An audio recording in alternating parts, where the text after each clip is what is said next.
Il vice sindaco di Aragona, Franco Virone, a nome dell'amministrazione comunale, esprime soddisfazione per l'aumento delle ore dei lavoratori stabilizzati a tempo parziale.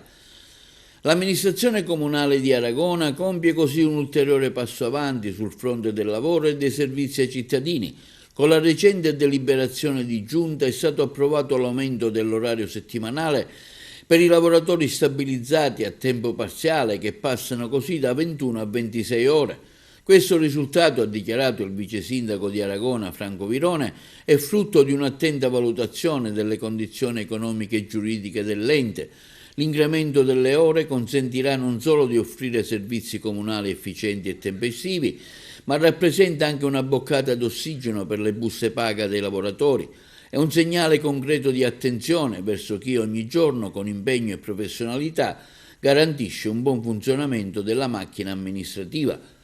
Il vice sindaco Virone aggiunge: sappiamo che questo è solo un primo passo, il nostro obiettivo resta quello di arrivare progressivamente al contratto pieno delle 36 ore settimanali per i dipendenti stabilizzati.